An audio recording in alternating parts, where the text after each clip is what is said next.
Alrighty, perusing the interwebs, the YouTubes as I do, living on it, I guess. Looking for stuff to talk about. I found a Hanna-Barbera full episode of the Fantastic Four from 1967. Yes. And it was the Rama Tut episode. Featuring Rama Tut, yes. And it reminds me a lot of the Avengers episode with Kang in the 90s. Yeah. Early 2000s, whenever, yeah. Well, it could very easily be a revisioning of that story, yeah. And it was really hammy, but I liked it. Oh, yeah, it was way hammy. But, I mean, it's 1967, Saturday morning, Hanna-Barbera. And Rama Tut. I was 2, dude. And I still have trace memories of watching it when I was 2 years old in 67, man. Rama Tut looked like Ming the Merciless. Very much. And they were all of a darker hue. The whitest people there were Sue, Reed, and Johnny. Yeah. And of course, and Ben when he... Yeah, and of course, what does Ming the Merciless do? He wants to marry a white woman. Like, wow. No, he just wants to marry her because she's there and she's a girl and, What was it, a sausage party or what? She's the invisible girl and she's, of the Fantastic Four. Yeah. Yeah. Well, she will be his queen. I know. I remember Leave the girl here. I'm like, really? Oh, my God. Issue 19 of the Fantastic Four, the first appearance of Rama Tut.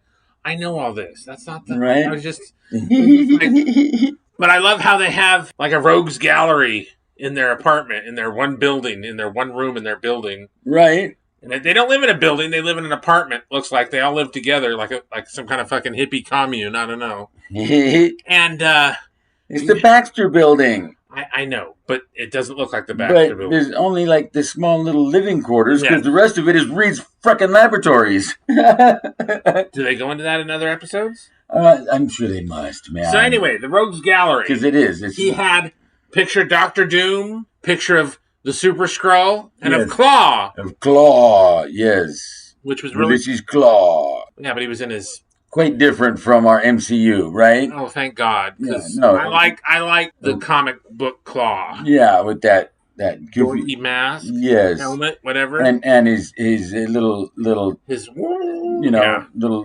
dish, sound device. He was looked like the sensor dish on the Enterprise. He was Daft Punk before Daft Punk was a thing. Yeah, no, Claw goes all the way back to those days too. Yes, but like Bowie, Stan and Jack were always trendsetters. I'm just saying. Oh, yeah.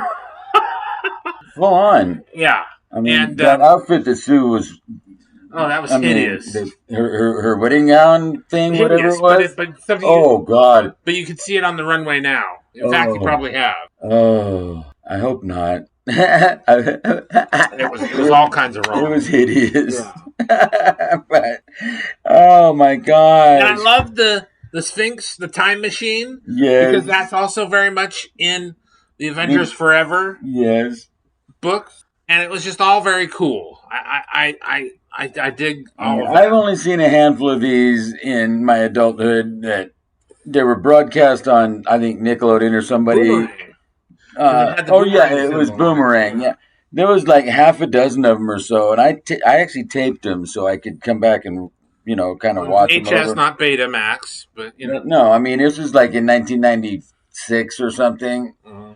And it was one-time broadcast, half a dozen or so Fantastic Four originals, and I wasn't home to watch them just as they were broadcast. So I did tape them and kept the tapes and watched them. And there was the Red Skull one. No, not Red Skull. The Red Ghost one. I've seen half of that one. That one is cool. And then I've seen half of the one where they're on the Skrull homeworld. Yeah. I mean, the majority of them were actually really just adapted from original issues of the Fantastic Four comic. Yeah. I mean, the Red Ghost one was just like straight lifted right out of the pages of that. I have to question. Is an adaptation of that issue that got writing credit for this story. I have to question it because I'm like, really? It seems like Stan and Jack did all this, and why are you writing it now? Because you get writer's credit? Well, because they adapted it. Well. They didn't write the original stories. Of course not. But it doesn't seem like there's any real variance from the original story to... No, it's almost word for word. Yeah. Yes. So, which I dug. yes. But really. What, you think that's unoriginal of the writers to get... Just because they adapted it and took the dialogue directly from the original issue? I think that's to their credit, that they kept it that faithful. Well, that's fine. It's not lazy. It's a choice. You're wrong, but it's all right. Because, of course, and they were just Saturday morning cartoon writers. So, I mean, yeah, take a lot of shortcuts, especially, because you got to make your deadline and whatever else. I get it. But and then still, there was a lot of stuff that was superfluous. Yeah. Yeah. But again. Like, why did they make Ben a slave? Why is he on a boat rowing? Where were they going? Was that just to meet the meteor? And then he swam back? What about the gators? No, I think that was. They were on the boat to go out to the, for the comet that changed him. And then, once he was changed, he wasn't under the slave anymore, and he jumped off the boat. Under the diode machine or whatever? Right. Yeah. Right. And so it was not... It was fun. It was like watching Batman in the original run. Actually, I like the 60s Batman. Yeah. Yeah, but no, come on, it's a Saturday morning cartoon and from 67 with only that much Fantastic Four to draw from, 7 years of it. Yeah. From its, and typical Hanna-Barbara with the voices and the sound effects and all that shit. So, I mean, corny as hell. I wasn't picking on the corny. I was just picking on... No, I'm just saying... I'm not picking on it either. I'm just saying it because it's true. Because it should be that corny. That's what the cartoons were like in those days. I mean, all of them were like that. So no wonder everybody likes Scooby-Doo. They think that's fucking... It was the same... Beowulf. Yeah, but I mean, it was like the same thing you got from Johnny Quest. Same sound effects. But Johnny Quest was more fun. It was, and it had a different heart to it. Yeah. Because it was original. And then the Herculoids, same sound effects, same kind of, voice talent all that. So they were all kind of... Oh, and then Ray was telling me about how they thought they made a lot of money because they sold Hanna-Barbara in 1968 or something for $12 million. And something like that. A bunch of money. And then in 1978, it was huge. And they didn't know what... Yeah, they're like, God damn it. So I was like, oh, okay, well, whatever. But yeah, no, fun stuff. I was just surprised to see a full episode like that because you can't find those anywhere. So kudos to finding that, man. Yeah. And of all things, Rama Tut. Which, I mean, I extrapolated the story that's going to be appearing on the 25th of how the Fantastic Four should have been introduced into the Marvel Universe, the Marvel MCU, properly. But I took it from episode 19, issue 19. Yeah.